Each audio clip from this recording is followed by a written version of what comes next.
হাফিজ সাহেব থাকলে একটা বাড়ি সরি হাফিজ সাহেবকে সরি স্পিকার সাহেব Thank you. সো সরি মন্ত্রীরা আমার পিছে পিছে ঘুরবে পার্থ ভাই ভোলার মানুষের ঘুম ভাঙবে হেলিকপ্টারের আওয়াজে বিলিনিয়ার আসবে ভোলাতে আলাদা করে দেখা উচিত বিকজ আই অ্যাম ইন্টেলিজেন্ট তো সবাই আওয়ামী লীগের সাথে যুদ্ধ করেই পর্যন্ত আসছি let's not do politics with budget আমরা বাজেটটাকে ন্যাশনাল ইস্যু বানিয়ে সবাই চেষ্টা করি যে সামনে আমরা কত দূর পর্যন্ত নিয়ে যেতে পারবো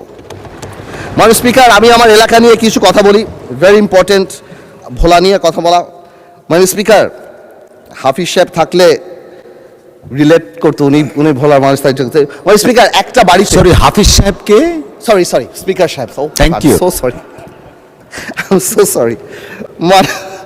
আমি শিওর আপনি চিনেন ওনাকে বাট আমার বলাটা ভুল হয়েছে understand we are member of parliament thank you আচ্ছা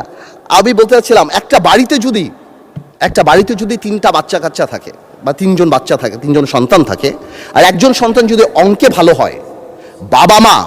তার জন্য একটা এক্সট্রা টিচার দেয় তার মানে এই না বাবা মা অন্য কাউকে অপছন্দ করে বাট ওই মেরিটটাকে সম্মান করে মানে স্পিকার আমার ভোলাতে 1.3 ট্রিলিয়ন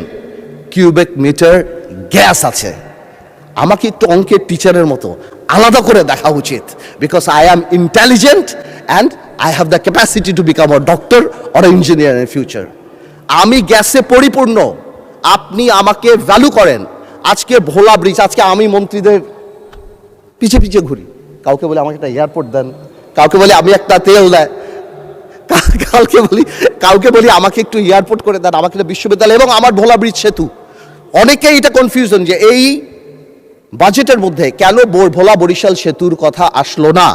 আমি মনে হয় কয়েকবার আমার সেতু মন্ত্রী সাহেবকে ফোন করেছি জানতে চেষ্টা করেছি উনি আমাকে আশ্বস্ত করেছে ডিপিপি অনুমোদন হবে তারপর G2G অথবা পিপি আদল হবে এবার এটা কবে হবে আমি জানতে চাচ্ছি এয়ারপোর্ট আমি ভোলাবাসীর জন্য ঢাকা আসার জন্য চাচ্ছি না বিকজ ওয়ান্স এই ইনফ্রাস্ট্রাকচার যে নদী ভাঙানোর জন্য আমাদের রানী সাহেবের পিছে ঘুরি মন্ত্রীদের আমার পিছে ঘোরা উচিত I am sitting on gold mine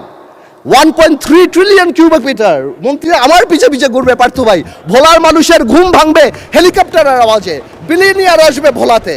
আমি ভোলাকে তো সেভাবে চাই Bhola must be the workshop of Bangladesh Bhola must be the Tamil Nadu of India Bhola must be the shoes of China Bhola মানুষ the Selangor of Penang of Malaysia আপনারা ভোলাকে আলাদা ভোলা ডেভেলপমেন্ট কমিটি করেন আমার হাসপাতালের জন্য ভোলার জন্য ঘুরতে হচ্ছে আমার একটা এয়ারপোর্ট তো সম্ভবই না আমার বলে দিচ্ছে টাকা পয়সা নাই এয়ার স্ট্রিপ যদি আমি কেন চাচ্ছি যাতে একটা বিদেশি যখন ইনভেস্ট করতে আসে তখন সেই ইনফ্রাস্ট্রাকচারের কথা জিজ্ঞেস করে আমি ভোলা আর ঢাকায় আসার জন্য প্লেন চাই না আমি এই জন্য চাচ্ছি তারা জিজ্ঞেস করে হসপিটালের কী অবস্থা ইনফ্রাস্ট্রাকচারের অবস্থা রাস্তাঘাটের কী অবস্থা স্কুল কলেজের কী অবস্থা সব ভোলা ব্রিজের কী অবস্থা এই যে ভোলা ব্রিজ সেতু আমাদের সেতুটা এটা কবে হবে বাজেটে কেন আমি মাননীয় অর্থমন্ত্রীকে রিকোয়েস্ট করবো আপনি একটু ভেঙে বলে দিবেন যে কেন নাই কী হতে পারে কবে হতে পারে আপনার স্পিচ যখন হবে তো এই পুরো জিনিসটা আমাদের মাথায় রাখতে হবে যে ভোলাকে আপনারা ইউজ করেন Bhola could be the heart মানে heart of the economy of the country আর এই কারণে আমাদের ইনফ্রাস্ট্রাকচার ডেভেলপমেন্ট অনেক দরকার আমি মাননীয় প্রধানমন্ত্রীর দৃষ্টি আকর্ষণ করব যে ভোলা ডেভেলপমেন্ট কমিটি নামে একটা কমিটি যদি করে ভোলাকে আলাদা বরাদ্দ বা ভোলার আলাদা জিনিসগুলো এবং আমাকে যদি যেহেতু আমি সরকারের পার্ট না